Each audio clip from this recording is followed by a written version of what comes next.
सरकार परमानेंट नोटबंदी करने की फिराक में है। नोटबंदी के बाद अब आपके बैंक खाते पर सरकार की नजर। जितना जल्दी हो सके अपने बैंक अकाउंट में रखे पैसे आप निकाल लीजिए। बैंक में रखा पैसा ही नहीं रहेगा आपका। अगर बैंक डूबा तो आपको आपका पैसा भी नहीं मिलने वाला। बैंक हमारे ही पैसे को लौटाने से इनकार कर दें। अब बैंक में रखे आपके पैसे पर लगेगी सेंध। रातों रात आपके बैंक अकाउंट पर लग जाएगा ताला। दिवालिया होने पर आपका पैसा लौटाने से इनकार कर देंगे बैंक। कि बैंकिंग गतिविधियों पर आंशिक रूप से रोक लगा दी गई है। रिजर्व बैंक ऑफ इंडिया ने बैंक के ग्राहकों के लिए 50,000 रुपए की निकासी की सीमा तय कर दी है। आरबीआई का ये आदेश अगले 1 महीने के लिए है, यानी यस बैंक के ग्राहक 1 महीने तक सिर्फ 50,000 रुपए ही निकाल सकेंगे। लेकिन अब इस मुगालते में मत रहिएगा कि आपकी खून पसीने की कमाई आपके बैंक में सुरक्षित है। जिस दिन आपका बैंक डूबा आपका पैसा भी नहीं बचेगा। आप बोलते हैं बेटी बचाओ बेटी पढ़ाओ, आज मेरी 2 बेटी है, कहाँ से पढ़ाऊँ मैं? पूरा पैसा मेरा बैंक में रख रहा है, ना मेरा हस्बैंड है। हाँ, मैं कैसे घर चलाऊँ? आपकी मेहनत की कमाई अब बैंकों में भी सुरक्षित नहीं। 6 महीने के लिए 1,000 रुपए ही आप निकाल सकते हैं। परमानेंट नोटबंदी की तैयारी में सरकार। अब आपका पैसा बैंक में भी सुरक्षित नहीं। कुछ नहीं मिलने वाला, लोगों को 5 साल 10 साल धक्के खाने पड़ेंगे।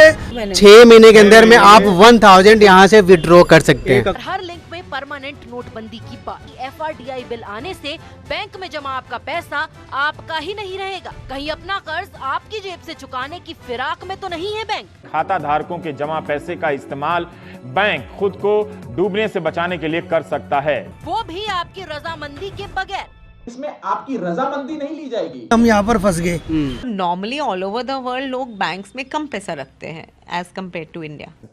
साथ ही ने पहले तो ऑनलाइन बैंकिंग करके पैसे किसी और अकाउंट में ट्रांसफर करने की कोशिश की।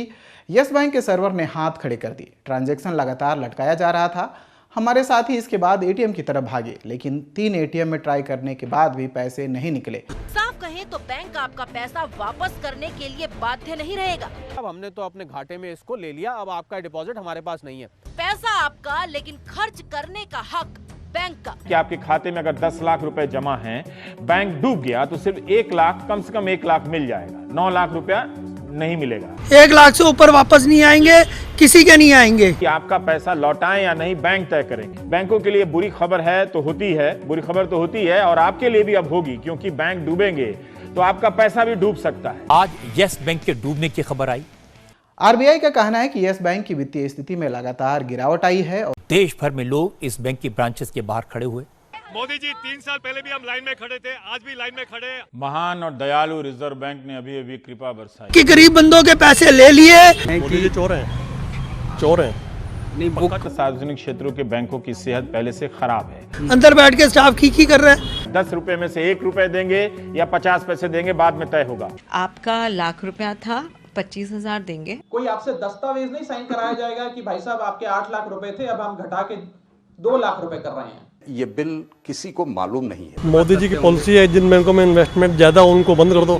ये सरकार है, निकम्मी सरकार है। बैंकों में अब आपका पैसा सुरक्षित नहीं है। बैंक आपको पैसा देने से मना कर देगा। आपकी सुनवाई किसी कोर्ट में भी नहीं है, याचिका दायर भी नहीं कर सकते। कोई कोर्ट भी आपकी बात नहीं सुनेगा। गुंडा कर दी इनकी। मेरे आदमी का एक्सीडेंट हो गया, 5 साल हो गया। उसका जो कुछ भी पैसा मिला था मैंने इस बैंक में FD करवाया था। आज मेरा 5 साल से आदमी घर पे बैठ रहा है, मुझे पैसा कहाँ से मिलेगा? उसका दोनों हाथ जला हुआ है। 4 लोग हैं, मोदी जी, अमित शाह, अनिल अंबानी और रामदेव। चारों पेट भर रहे हैं अपना, और कुछ नहीं। 100-200 करोड़ का तो फ्रॉड होता ही नहीं आज की डेट में। और जब से सरकार नहीं बनी है, जब से तो खूब ही गुंडागर्दी मचा रखी है। और आम लोग सड़क पे आ गए जिनका कोई कसूर नहीं था, इस मामले से लेना देना नहीं था। अरे हमारे पैसे तो बेटा वापस हो, हम लोग कैसे घर का खर्चा चलाएंगे? घर कैसे चलाएंगे? हमारे बच्चे बाहर हैं, हम लोग क्या करें बताइए। पहले कहा गया कि 6 महीने में 1,000 रुपए निकाल सकते हैं। कल रात आरबीआई ने यह आदेश दिया था कि यस बैंक का कोई भी ग्राहक महीने भर में अपने अकाउंट से 50,000 रुपए से ज्यादा की रकम नहीं निकाल सकता। So Modi ji please help us. Finance minister Nirmala Sitharaman ने बैंक के कस्टमर्स को भरोसा दिलाया कि उनका पैसा पूरी तरह सुरक्षित है, चिंता करने की कोई बात नहीं है। पैसा डूबेगा, कैश घर में रखेंगे। साफ कहें तो बैंक आपका पैसा वापस करने के लिए बाध्य नहीं रहेगा। एक पैसे के लिए मुश्किल होगी, कैसे एक पैसा हमने जोड़ा है, बैंक में FD करवाई थी। बैंकों में जमा उनका पैसा डूब जाएगा। कोई कोर्ट भी आपकी बात नहीं सुनेगा। महान और दयालु रिजर्व बैंक ने अभी अभी कृपा बरसाई। अगर किसी ग्राहक के पास 4 अकाउंट हैं तो वो सभी खातों को मिलाकर भी सिर्फ 50,000 रुपए। ये सरकार निकम्मी सरकार है। 1 लाख लोग जब उनकी कोठी पे जाके चला जाएगा तो तोड़ के फेंक देगा इनको। अभी मोदी जी को नॉलेज नहीं है कि पब्लिक जब अपने वाली पे आती है तो फिर उखाड़ने में 1 मिनट लगाती है। पैसे निकालने पर क्यों बंदिश है? अगर किसी का 1 लाख है, किसी का 2 लाख है, किसी का 3 लाख है, क्या गुनाह का पैसा है? तो वो पैसा क्यों नहीं निकाल सकते हैं? तो ये अब सोचिए। तो आप इन खाता धारकों के साथ 2 मिनट पैदल चलकर देखिए। सिर्फ यही सोचकर होश उड़ जाएंगे कि अगर आपके बैंक के साथ ऐसा हो गया तो क्या होगा। आपको तो कोई टीवी वाला भी नहीं दिखाएगा। हमारा और आपका सारा धन खतरे में पड़ जाएगा कि आम लोगों का पैसा बैंकों ने हड़प लिया। चैनल को सब्सक्राइब नहीं किया है तो प्लीज सब्सक्राइब कीजिए और ताज़ा अपडेट पाने के लिए बेल आइकन को दबाना ना भूलें।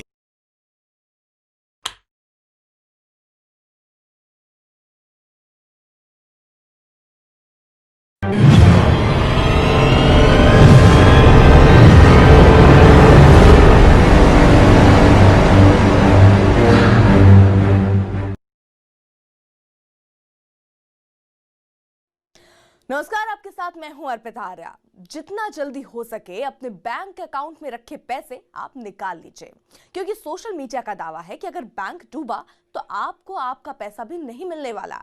बैंक के दिवालिया होने पर भी आपके पैसे की गारंटी के दिन अब लद गए हैं, क्योंकि सरकार परमानेंट नोटबंदी करने की फिराक में है। क्या बैंक में रखे आपके पैसे पर ताला लगने की खबर पक्की है?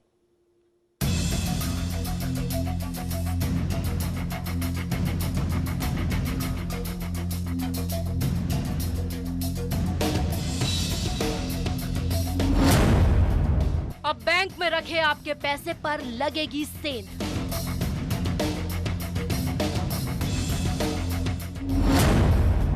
रातों रात आपके बैंक अकाउंट पर लग जाएगा ताला।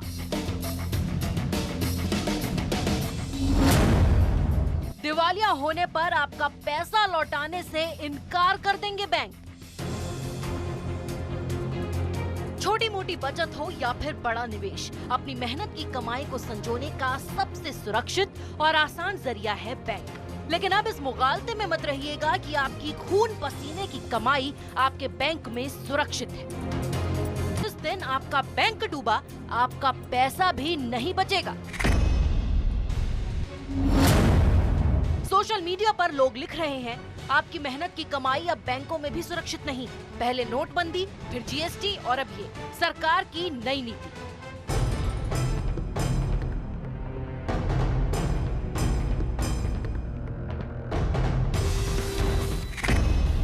परमानेंट नोटबंदी की तैयारी में सरकार।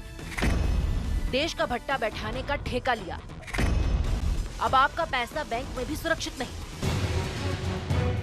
इन सभी पोस्ट में एक लिंक है और हर लिंक में परमानेंट नोटबंदी की बात। परमानेंट नोटबंदी यानी financial resolution and deposit insurance bill.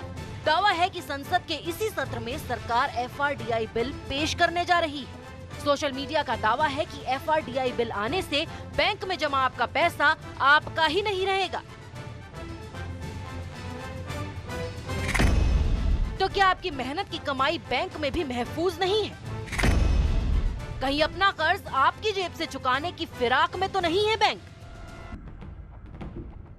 दरअसल सोशल मीडिया पर मची खलबली FRDI बिल के एक प्रावधान को लेकर है। दावा है कि ये प्रावधान है बेल इन का। अब तक आपने बेल आउट पैकेज का नाम सुना होगा। जब कोई बैंक दिवालिया होने की कगार पर होता है तो उसे उबारने के लिए सरकार उसे कर्ज देती है। ये होता है बेल आउट पैकेज। बैंक की यही खासियत उसे दूसरे निवेश के साधनों के मुकाबले ज्यादा सुरक्षित बनाती है। बैंक पर ताला लगने के बावजूद भी आपका पैसा आपको वापस मिल जाता है। लेकिन दावा है कि FRDI बिल में बेल आउट का प्रावधान खत्म कर बेल इन का प्रावधान जोड़ दिया गया है। बेल इन का मतलब है बैंक की आर्थिक स्थिति मजबूत करने के लिए उसे पैसा मुहैया कराना।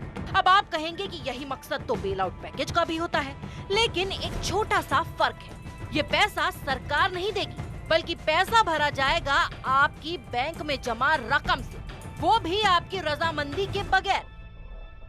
सोशल मीडिया का दावा है कि बेल इन प्रावधान के तहत बैंक के हाथ में पूरी ताकत होगी कि आर्थिक संकट की स्थिति में वो आपके जमा पैसे कहां और कब खर्च करे। साफ कहें तो बैंक आपका पैसा वापस करने के लिए बाध्य नहीं रहेगा। हाँ, ज्यादा से ज्यादा ये हो सकता है कि आपकी जमा रकम के बराबर ही आपको शेयर या दूसरी सिक्योरिटीज मिल जाए। दो चीजें हो सकती हैं, या तो वो पूरा गवाया भी जा सकता है, मतलब बैंक पूरा का पूरा वो डिपॉजिट कहेगा साहब हमने तो अपने घाटे में इसको ले लिया, अब आपका डिपॉजिट हमारे पास नहीं है। दूसरा ये कर सकते हैं कि आपका डिपॉजिट जो वहां पर रखा है, आपने मान लीजिए 1 साल के लिए डिपॉजिट रखा है, उस डिपॉजिट को कह सकते हैं कि साहब हम इसको अपनी मर्जी से, बैंक कहेगा हम इसको 3 साल का कर रहे हैं। साइप्रस एक ऐसा देश है जहां 2013 में यही हुआ था, वहां पर भी ऐसा ही प्रावधान है। यानी अगर बैंक डूबा तो जरूरी नहीं है कि आपकी जमा पूंजी आपको सही सलामत मिल जाएगी। यानी पैसा आपका, लेकिन खर्च करने का हक बैंक का। यानी कर्ज बैंक का, लेकिन चुकाने का फर्ज आपका। बैंकों में जमा आपके पैसे की बात करते हैं। 10 अगस्त 2017 में लोकसभा में 17 को लोकसभा में पेश हुए financial resolution and deposit insurance bill को लेकर चर्चा हो रही है। 18 अगस्त को यह बिल लोकसभा की संयुक्त संसदीय समिति के पास भेज दी गई। इस समिति ने अपनी अंतिम रिपोर्ट पेश नहीं की है, मगर इसके कुछ प्रावधानों को लेकर अब जाकर मीडिया में चर्चा हुई है कि बैंकों में जमा आपका पैसा सुरक्षित है या नहीं। अब बैंक चाहे तो देने से मना कर सकते हैं। यह बिल इसलिए लाया गया है ताकि बैंकिंग सेक्टर की मॉनिटरिंग के लिए एक रेजोल्यूशन कॉर्पोरेशन बनाया जा सके। यह निगम डूबते हुए बैंकों के कस्टमर के पैसे की बीमा का मापदंड भी तय करेगा। अखबारों और न्यूज वेबसाइट पर आपने इस तरह की हेडलाइन पिछले कुछ दिनों में देखी होगी। नोटबंदी के बाद अब आपके बैंक खाते पर सरकार की नजर ला रही है नया बिल। क्या जानते हैं आप, बैंक में रखा पैसा ही नहीं रहेगा आपका, लूट सकती है सारी जमा पूंजी। बैंक में रखा आपका पैसा नहीं रहेगा आपका। मोदी सरकार ला रही है नया कानून। 9 नवंबर को द हिंदू अखबार में मीरा नांगिया ने इस पर विस्तार से लिखा तो कई लोगों के मन में यह आशंका उठी और पहली बार समझ में आया कि क्या वाकई ऐसा हो सकता है कि बैंक हमारे ही पैसे को लौटाने से इनकार कर दें। इसके बाद 3 दिसंबर को scroll.in पर श्रुति सागर ने एक लेख लिखा और फिर धीरे धीरे कई जगहों पर विश्लेषण आने लगे। नए प्रावधानों में कहा गया है कि खाता धारकों के जमा पैसे का इस्तेमाल बैंक खुद को डूबने से बचाने के लिए कर सकता है। Deposit insurance and credit guarantee corporation भी खत्म किया जाना है, जिसके तहत इस वक्त खाता धारकों को 1 लाख रुपए तक की रकम लौटाने की गारंटी है। अभी तक कानून है कि आपके खाते में अगर 10 लाख रुपए जमा हैं, बैंक डूब गया तो सिर्फ 1 लाख, कम से कम 1 लाख मिल जाएगा, 9 लाख रुपया नहीं मिलेगा। इसकी जगह बैंकों को नई छूट दी जा रही है, वो ये कि आपका पैसा लौटाएं या नहीं बैंक तय करेंगे। अगर लौटाएंगे तो किस रूप में बैंक तय करेंगे। हो सकता है कि बैंक लंबे समय के लिए निवेश कर दें और हाँ, आप काम से गए। बैंकों का एनपीए बढ़कर 6 लाख करोड़ से ज्यादा का हो गया है। बैंकों के लिए बुरी खबर तो होती है और आपके लिए भी अब होगी, क्योंकि बैंक डूबेंगे तो आपका पैसा भी डूब सकता है। नए प्रावधानों के अनुसार डूबते हुए बैंकों से कहा जाएगा कि आप खुद ही बचा लीजिए अपने आप को, खाता धारकों को पैसा मत दीजिए। विवाद बिल के चैप्टर 4 सेक्शन 2 को लेकर भी है। इसके मुताबिक रेजोल्यूशन कॉर्पोरेशन रेगुलेटर से सलाह मशविरे के बाद यह तय करेगा कि financial resolution and deposit insurance bill दिवालिया बैंक के जमाकर्ता को उसके जमा पैसे के बदले कितनी रकम दी जाए, 10 रुपए में से 1 रुपए देंगे या 50 पैसे देंगे, बाद में तय होगा। वो तय करेगा कि जमाकर्ता को कोई खास रकम मिले, पैसा मिले, या फिर खाते में जमा पूरा पैसा दे दिया जाए। जून 2017 में स्टेट बैंक ऑफ इंडिया का non performing asset NPA 1,88,000 crore से ज्यादा का हो गया। स्टेट बैंक ही नहीं, उसकी तरफ 5 अन्य सरकारी बैंक है सार्वजनिक क्षेत्र के, जिनका एनपीए इतना बढ़ गया है कि रिजर्व बैंक ने उन्हें तत्काल कुछ करने की चेतावनी दी है। सरकारी रिपोर्ट बताती है कि आम भारतीय का 63% पैसा इन्हीं सार्वजनिक क्षेत्र के बैंकों में जमा रहता है। 18% भारतीय ही अपना पैसा, जो भी पैसा बैंकों में रहता है उसका 18% ही निजी बैंकों में है। अगर ये सार्वजनिक क्षेत्र के बैंक डूब गए तो बड़ी संख्या में आप कस्टमर प्रभावित हो सकते हैं। मीरा नांगिया ने लिखा है कि बेल इन नाम से एक प्रावधान है जो प्रस्तावित रेजोल्यूशन कॉर्पोरेशन को अधिकार देगा कि वो बैंकों की लायबिलिटी को रद्द कर दे। यानी या तो बैंक लंबे समय तक के लिए निवेश कर दे आपका पैसा, या आपको दे ही ना। जो पैसा आप बैंकों में जमा करते हैं फिक्स डिपॉजिट या अन्य डिपॉजिट की तरह, उसे ही लायबिलिटी कहते हैं। बैंक आपसे वादा करता है कि आप जब भी पैसा मांगेंगे तब लौटा देंगे। अब इस बेल इन के आने के बाद बैंक आपको पैसा देने से मना कर देगा। हो सकता है कि बदले में आपको कुछ शेयर दे दे, कुछ सिक्योरिटी दे दे और कहीं 10-20 साल के लिए निवेश कर दे। हमारे सहयोगी सुशील महापात्रा ने मीरा नांगिया से बात की ताकि हम समझ सके कि इसके प्रावधानों के मतलब क्या है। जब हमने बैंक अकाउंट खोला तो हमने अपना पैसा बैंक में जमा किया। हमारे को ये अंडरस्टैंडिंग है कि हम कभी भी जाके अपना पैसा वापस ले लेंगे तो हमारे को पैसा मिल जाएगा। There is a sort of a sovereign guarantee attach to a public sector bank definitely. तो जब हम पैसा दे दिए तो हमने कोई बैंक से सिक्योरिटी तो रखी नहीं कि आप हमारे को क्या एश्योरेंस दे रहे हो कि हमारा पैसा वापस दे दोगे। तो हमारे को टेक्निकली जो अकाउंटिंग लैंग्वेज में बोलेंगे हम अनसिक्योर्ड क्रेडिटर हैं। तो जब ये बेल इन का आता है तो वो कहते हैं कि अगर बैंक जो है बिल्कुल उसका कैपिटल डूब गया, उसका इतना नुकसान हुआ, डूब गया, तो वो अपने कैपिटल को कैसे ठीक करेगा। तो या तो पब्लिक सेक्टर बैंक है तो गवर्नमेंट उसको कैपिटल दे देगी। जैसे हमारे गवर्नमेंट ने कहा हम 2.11 लाख करोड़ का रिकैपिटलाइजेशन करेंगे, पर वो तो सारे बैंक्स के लिए टुगेदर वो अमाउंट बोल रहे हैं। और या फिर वो बोलते हैं कस्टमर का जो पैसा है बैंक के पास वो हम बैंक को इस लॉ के अंडर फ्रीडम है कि वो उसको यूज़ कर ले, तो उसको हम बोलते हैं कि हमने बेल इन कर लिया कस्टमर का पैसा और अपने लॉसेस को हमने ओवरकम कर लिया। अब ऐसे कोई ब्लैक एंड वाइट में वो ये नहीं बोलेंगे कि आपका पैसा डूब गया। हाँ, वो बोल सकते हैं कि आपका ₹1,00,000 था तो अभी आपको हम 25,000 देंगे और ये 75,000 का हम आपको प्रेफरेंस शेयर दे देंगे।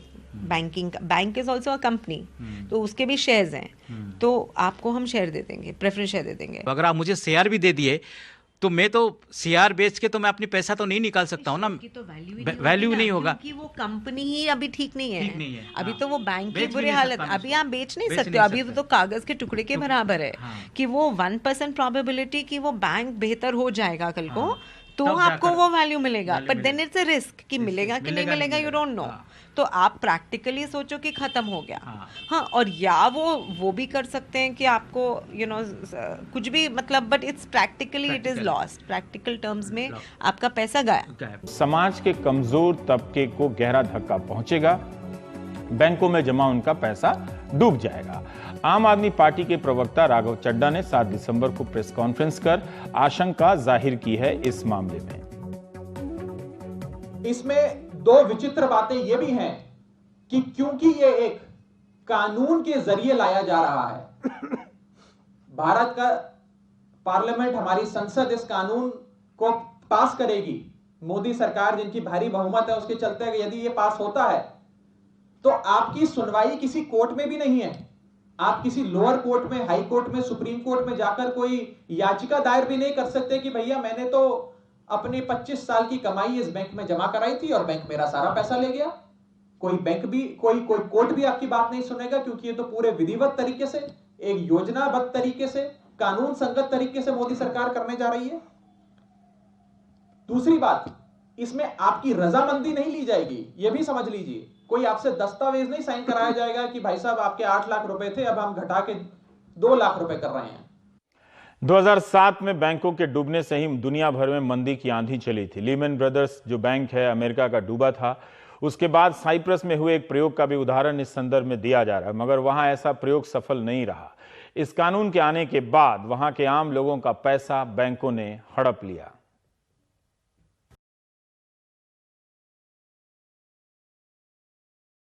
आज यस बैंक के डूबने की खबर आई तो देश भर में लोग इस बैंक की ब्रांचेस के बाहर खड़े हुए। यस बैंक को संकट से उबारने के लिए केंद्र सरकार, रिजर्व बैंक और दूसरी रेगुलेटरी संस्थाओं ने पूरी ताकत लगा दी। फाइनेंस मिनिस्टर निर्मला सीतारमण ने बैंक के कस्टमर्स को भरोसा दिलाया कि उनका पैसा पूरी तरह सुरक्षित है, चिंता करने की कोई बात नहीं है।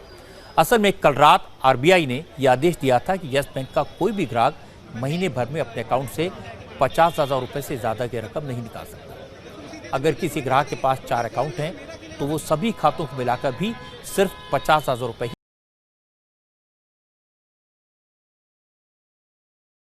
की बैंकिंग गतिविधियों पर आंशिक रूप से रोक लगा दी गई है। रिजर्व बैंक ऑफ इंडिया ने बैंक के ग्राहकों के लिए 50,000 रुपए की निकासी की सीमा तय कर दी है। आरबीआई का ये आदेश अगले 1 महीने के लिए है, यानी यस बैंक के ग्राहक 1 महीने तक सिर्फ 50,000 रुपए ही निकाल सकेंगे। ये खबर सुनते ही हमारे एक साथी हड़बड़ा गए। यस बैंक में उनके कुछ रुपए जमा थे। 50,000 की कैपिंग की खबर हमने बता दी थी। उन्हें पता चल गया कि उससे कम पैसे तो निकाले ही जा सकते हैं। साथी ने पहले तो ऑनलाइन बैंकिंग करके पैसे किसी और अकाउंट में ट्रांसफ़र करने की कोशिश की। यस बैंक के सर्वर ने हाथ खड़े कर दिए। ट्रांजैक्शन लगातार लटकाया जा रहा था। हमारे साथी इसके बाद एटीएम की तरफ भागे, लेकिन 3 एटीएम में ट्राई करने के बाद भी पैसे नहीं निकले। अब साथी निराश हैं। उनकी तरह अनगिनत लोग भाग दौड़ में लगे हुए हैं। आरबीआई का कहना है कि यस बैंक की वित्तीय स्थिति में लगातार गिरावट आई है। आरबीआई ने प्रतिबंध लगा दिया है 6 महीने के लिए कि इसमें से 1000 रुपये ही आप निकाल सकते हैं और 6 महीने बाद ही आप पैसे निकाल पाएंगे। तो जो आम लोग हैं जिनके इसमें खाते हैं तो उनको क्या समस्याएं आ रही हैं, हम उनसे बात करेंगे। हमारे साथ लोग हैं। सर, आपका नाम क्या हुआ? मेरा नाम प्रतिपाल है। तो सर, आपने इस बैंक में क्या क्या मतलब इंटरेस्ट रेट थोड़ा सा ज़्यादा था, उसी चक्कर में हम यहाँ पर फंस गए। ये कोऑपरेटिव बैंकों में हमें तो लोग कहते थे कि नहीं खोलने चाहिए अकाउंट, पर हमें तो ये लगता था कि सरकार कह रही है तो भैया सेफ है। आरबीआई के ने लाइसेंस दिया हुआ है, पर हमें क्या पता आरबीआई ने लाइसेंस दिया हुआ है तो वो भी काम सब जाली है, सब यहाँ पर नकली काम है। बैंकों में तो खाता खुलवाना नहीं चाहिए, अपना पैसा कैश रखो और बैंकों में मत रखो। यही संदेश है, यही मैसेज है पीएमसी बैंक का, और ये हम सब ग्राहकों को, कस्टमर्स को ये सब समझना चाहिए। क्योंकि आपने जैसा कि बताया कि आपकी बेटी की शादी भी है, तो अब क्या क्या समस्याएं आपको झेलनी पड़ेंगी इसके? समस्या तो बहुत है, एक एक पैसे के लिए मुश्किल होगी। कैसे एक एक पैसा हमने जोड़ा है, बैंक में एफडी करवाई थी और मैं है अकाउंट बैंक ऑफ बड़ौदा में था पहले, लेकिन आपने इसमें जमा कर इसमें रखे हुए एफडी इसमें करवाई हुई। अच्छा, अभी आपने क्या बोला है, मतलब ये लोग क्या जवाब दे रहे हैं? अभी तो ऐसा कुछ नहीं कह रहे कि एफडी में अभी टाइम लगेगा, ऐसे तुम नहीं निकाल सकते एफडी। मतलब 6 महीने तक तो आप कुछ नहीं कर सकते तो कैसे करेंगे? सर, जो जिन्होंने इनमें अकाउंट खुलवाया हुआ है, जिनके इनके में पैसा पड़ा हुआ है, अब इनकी एक कंडीशन इन्होंने ये दे दिया है कि आप 6 महीने के अंदर में 1000 रुपये विड्रॉ कर सकते हैं। 1000 में क्या हमारे घर की सारी रोटी पानी, अपने बच्चे सब कुछ को पाल लेंगे? हमारे सारे पैसे तो एक ड्रप हो चुके। मतलब प्रति महीने आपको 1000 रुपये 6 महीने के अंदर में आप 1000 यहाँ से विड्रॉ कर सकते हैं। अब बताइए सर, मैं ये सारे इतना मेरा सारा कॉन्वेंस हम कैसे लेके चलेंगे? अच्छा, 6 महीने सिर्फ 1000 मैं कैसे करूँगा? मेरा तो अकाउंट इसमें है, मेरा पैसा फंसा पड़ा है, सारा मेरा डूब गया। आप कैसे? इससे पहले कोई इन्फॉर्मेशन आई थी? कोई इन्फॉर्मेशन नहीं, कोई नोटिस नहीं, कुछ नहीं। सोमवार तक यहाँ पे सब कुछ था, ट्यूसडे को बिल्कुल क्लोज डेट हो गया। क्यों हुआ? अभी मैं किसी ने इन्फॉर्मेशन दिया मुझे? अच्छा, बैंक वाले कुछ जिम्मेदारी ले रहे हैं? ये कह रहे हैं कि अभी ऐसा कुछ नहीं है जी, आरबीआई से कंडीशन आई है कि 6 महीने तक इसको बैच किया गया है। 6 महीने के अंदर अंदर में भी हो सकता है कि ओपन हो सकता है, फिर से रीओपन करेंगे, बट ऐसा मुझे नहीं लगता कि होगा। आपका भी इसी बैंक में खाता है क्या? मेरा भी इसी में ही है। अच्छा, मेरी 2-3 आरडी पड़ी हुई है इसमें। अच्छा। एफडी, वो एफडी इसी में पड़ी हुई है। मैंने सारी सेविंग अपनी छोटी बहन की शादी के लिए रखी हुई थी इसमें। अच्छा। और मैंने वो इसकी शादी की तैयारी चल रही थी, अब सारी एफडी मेरी से पड़ी है और सारा पैसा मतलब फंसा पड़ा है। फंसा पड़ा, अब क्या करूँगा? यही तो होगा कि गरीब बंदों के पैसे ले लिए और आज सारे बैंकों में बड़े बड़े इंडस्ट्रियल्स को सबने बांट लिए। कोई HDIL है, कोई बड़ी बड़ी कंपनी है, आपको पता ही है, कोई मोदी, कोई भाग गया, कोई उधर भाग गया, कोई 15,000 का, मतलब कोई 100-200 करोड़ का तो फ्रॉड होता ही नहीं आज की डेट में। 2500, 5,000, 10,000, एक 25,000 करोड़ का कल ही फ्रॉड एक और महाराष्ट्र कोऑपरेटिव बैंक में सामने आया है। तो ये आज 2500 करोड़ का फ्रॉड सामने आ रहा है। अभी मैं रास्ते में भी आ रहा था तो जिनसे मैंने पूछा तो उन्होंने कहा कि बैंक तो बंद हो चुका है। तो बंद ही है बैंक, ये तो बैठे हैं, ये तमाशा देख रहे हैं लोग, अंदर बैठ के स्टाफ खी कर रहा है। बैंक बंद है, इसमें कुछ नहीं मिलने वाला। लोगों को 5 साल 10 साल धक्के खाने पड़ेंगे, कुछ हाथ में नहीं आएगा। ये है कि ये 1-1 लाख रुपए जो अगर वो DCI की जो सिक्योरिटी होती है वो मिल जाए, पर उसमें भी 10 साल लगेंगे। ये बहुत लंबा प्रोसेस है, वो नहीं आएंगे। 1 लाख से ऊपर वापस नहीं आएंगे, किसी के नहीं आएंगे। ये सरकार है, निकम्मी सरकार है।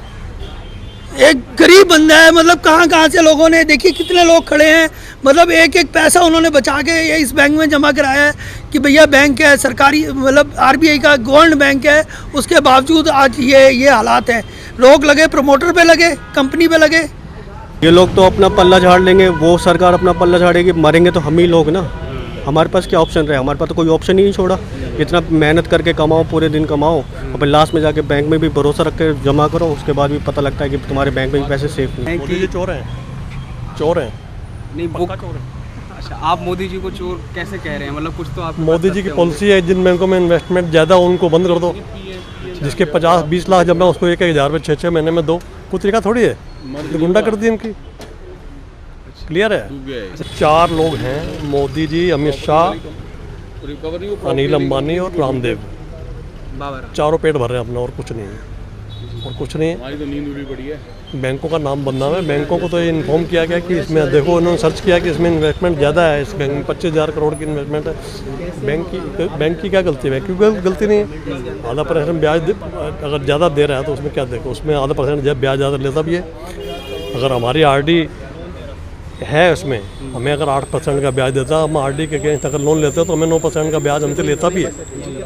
बैंक की कोई गलती नहीं है, इनमें सब गलती गवर्नमेंट की, सरकार की है। और जब से सरकार नहीं बनी है, जब से तो उन्होंने खूब ही गुंडागर्दी मचा रखी है। मोदी जी तो वहाँ अमेरिका में जाकर के कह रहे हैं सब चंगा है, सब वो चंगा तो कर रहे हैं, उनका तो चंगा ही है। रोज नए पजामी और नया कुर्ता पहन के चले जाते हैं, पगड़ी नहीं बांध के चले जाते हैं, उनका तो चंगा ही है। अपने आप को मंदा तो आपका ही हमारा हो रहा है, और किसी का मंदा थोड़ी हो रहा है जी। पता क्या है, लगता है क्या है, लोग एक दूसरे के कपड़े फाड़ेंगे, और एक दिन जितनी सिक्योरिटी है, 1,000 की सिक्योरिटी लेके मोदी जी घूमते हैं ना, 1 लाख रुपए जब 1 लाख लोग जब इनकी कोठी पे जाके चला जाएगा ना, तोड़ के फेंक दें इनको। ये सच्चाई है। अभी मोदी जी को नॉलेज नहीं है कि पब्लिक जब अपने वाले पे आती है तो फिर उखाड़ने में 1 मिनट लगाती। ये सच्चाई है। चैनल को सब्सक्राइब नहीं किया है तो प्लीज़ सब्सक्राइब कीजिए और ताज़ा अपडेट पाने के लिए बेल आइकन को दबाना ना भूलें।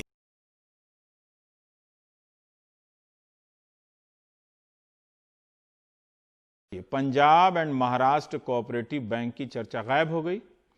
सोचिए कि आपका पैसा ऐसे डूब जाता। डूबना ही है तो आखिर आप एक सीमा से ज्यादा अपना पैसा नहीं निकाल सकते। अगर डूब गया तो आप क्या करेंगे? आप टीवी पर क्या देखना पसंद करेंगे? पंजाब एंड महाराष्ट्र बैंक के ग्राहकों को कुछ समझ नहीं आ रहा है इस वक्त, और आम लोग सड़क पे आ गए जिनका कोई कसूर नहीं था, इस मामले से लेना देना नहीं था। ग्राहकों के पोस्टर पर लिखे नारों को पढ़िए। ये लोग खुद इस वक्त को कितना लाचार महसूस कर रहे हैं। अपने मुख्यमंत्री से सुनना चाहते हैं, अपने नेताओं से सुनना चाहते हैं। कस्टमर हैं तो मोदी जी आप हैं। इस तरह के होर्डिंग है howdy bank account holder road पर। मोदी जी, क्या ये आपका डिजिटल इंडिया है? RBI से कहिए पैसे वापस करें। SOS मोदी जी, हमारे पास दवा के लिए पैसे नहीं है। ये सब अंग्रेजी में लिखा है जिसका मैं हिंदी में तर्जुमा कर पढ़ रहा हूँ। मोदी जी, PMC खाता धारकों के लिए आपके मन की बात क्या है? हम यहाँ मर रहे हैं। पीयूष गोयल, क्या आप मुंबईकर हैं कि आपका दिल PMC खाता धारकों के लिए क्यों नहीं पसीज रहा है? मोदी जी, क्या आप हमारी आत्महत्या का इंतजार कर रहे हैं? हमें बचाइए। मोदी जी, यह घोटाला आपकी नाक के नीचे हुआ है, हमारे पैसे वापस कराइए। PMC खाता धारकों के लिए काली दिवाली, चौकीदार कहां है? इस तरह की बातें आ रही हैं। यह वोटर लिखने के लिए मजबूर हुआ कि मोदी जी, मैंने आपको वोट दिया, आज मैं शर्मिंदा महसूस कर रहा हूं। यह पोस्टर काफी ट्विटर पे चला भी है, और इसके बाद भी इस खबर को लेकर मीडिया में शांति है। आप सोच लीजिए, अगर आपके साथ हुआ और टीवी इन बैनरों को दिखाने की जगह रामलीला दिखाने लगे तो आपको लगेगा कैसा? हिंदी में बताइए। पहले कहा गया कि 6 महीने में 1,000 रुपए निकाल सकते हैं, फिर रिजर्व बैंक को दया आई तो अब 10,000 कर दिया गया है। लेकिन जिनके पैसे यहाँ जमा हैं वो इस 10,000 में क्या कर लेंगे? किसी का बिजनेस है, किसी की शादी, और ये सब ना भी हो तो भी जिसका पैसा वो मेहनत का पैसा है, वो जब चाहे निकाल सकता है। अगर उसको एक बार के लिए भी लगे कि उसका पैसा सुरक्षित नहीं है, फिर आप सोचिए उस पर क्या बीत रही होगी। एक बार आप समस्या से ऐसे घिर जाएं तो आपका अकेलापन बढ़ जाता है। सिस्टम सामने नहीं आता कंधे पर हाथ रखने के लिए। PMC खाता धारकों को बोलते हुए सुनिए तो आपको अकेलेपन की बदहवासी साफ साफ दिखेगी। 2 अक्टूबर को इन लोगों ने ट्विटर पर ट्रेंड कराने का प्रयास किया, मगर जनता से साथ नहीं मिला। 2 अक्टूबर को आप जानते ही हैं कि गोडसे अमर रहे नंबर 1 ट्रेंड कर रहा था। नमस्कार मोदी जी, आप बोलते हैं बेटी बचाओ बेटी पढ़ाओ। आज मेरी 2 बेटी है, कहाँ से पढ़ाऊंगी? पूरा पैसा मेरा बैंक में रख रहा है, ना मेरा हस्बैंड है। हाँ, मैं कैसे घर चलाऊंगी? आज अदानी वाला रुकने वाला है मेरे बिल के लिए। हाँ, कहाँ से मैं बिल पे करूँ? पूरा मेरा इंटरेस्ट पर चलता था घर, कहाँ से मैं आज करूंगी मेरे दोनों लड़की का देखभाल? Please help me. 8 दिन हो चुका है, एक भी मीडिया वाला, एक भी पॉलिटिशियन, कोई भी कैमरे के सामने कोई नहीं आ रहा है। क्यों नहीं आ रहा है? हमारे जस्टिस क्यों नहीं दे रहे? आज मेरे आदमी का एक्सीडेंट होके 5 साल हो गया। उसका जो कुछ भी पैसा मिला था मैंने इस बैंक में FD करवाया था। आज मेरा 5 साल से आदमी घर पे बैठ रहा है, मुझे पैसा कहाँ से मिलेगा? उसका दोनों हाथ जला हुआ है, वो कैसा कुछ भी काम नहीं कर रहा है। 5 दिन से कोई भी हमें मदद नहीं कर रहा है। This is not right. If the culprits are doing cheating, we don't have to be for that punished. So Modi ji, please help us. If we do not get our money, we will not vote. अरे हमारे पैसे तो बेटा वापस हो, हम लोग कैसे घर का खर्चा चलाएंगे? घर कैसे चलाएंगे? हमारे बच्चे बाहर हैं, हम लोग क्या करें? बताइए आप। मोदी जी 3 साल पहले भी हम लाइन में खड़े थे, आज भी लाइन में खड़े हैं। प्लीज मदद कीजिए, जनता आपसे आशा रख रही है, प्लीज मदद कीजिए। 2008 से घपला चल रहा है इस बैंक में, 2008 से घपला चल रहा है पीएमसी बैंक में। क्या आरबीआई उस समय से सो रही थी? क्या उनका ऑडिट नहीं होता था हर साल? आज आरबीआई ने जो बैंड लगाया है वो किस कारण से लगाया है वो तो अभी सभी को मालूम है, लेकिन आरबीआई 2008 से अभी तक क्यों सो रही थी? अभी तक क्यों सो रही है? Dear Indians, this is just the tip of the iceberg. This cooperative scam is just the tip of the iceberg.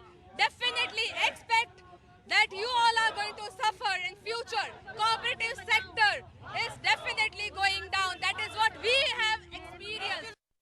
महान और दयालु रिजर्व बैंक ने अभी अभी कृपा बरसाई है। एक नोटिफिकेशन आया है कि पीएमसी बैंक के खाता धारक अब 6 महीने में 10,000 की जगह 25,000 निकाल पाएंगे और इस तरह से उनकी दया के मुताबिक, आंकड़ों के मुताबिक 75% खाता धारक अब अपना पूरा पैसा निकाल पाएंगे। पर सवाल यह है कि बाकी की जो 25% हैं उनके पैसे तो फोकट के नहीं हैं, तो उनके पैसे जो हैं 30% जो हैं उनके पैसे निकालने पर क्यों बंदिश है? अगर किसी का 1 लाख है, किसी का 2 लाख है, किसी का 3 लाख है, क्या गुनाह का पैसा है? तो वो पैसा क्यों नहीं निकाल सकते हैं? तो ये अब सोचिए, तो आप इन खाता धारकों के साथ 2 मिनट पैदल चलकर देखिए, सिर्फ यही सोचकर होश उड़ जाएंगे कि अगर आपके बैंक के साथ ऐसा हो गया तो क्या होगा। आपको तो कोई टीवी वाला भी नहीं दिखाएगा।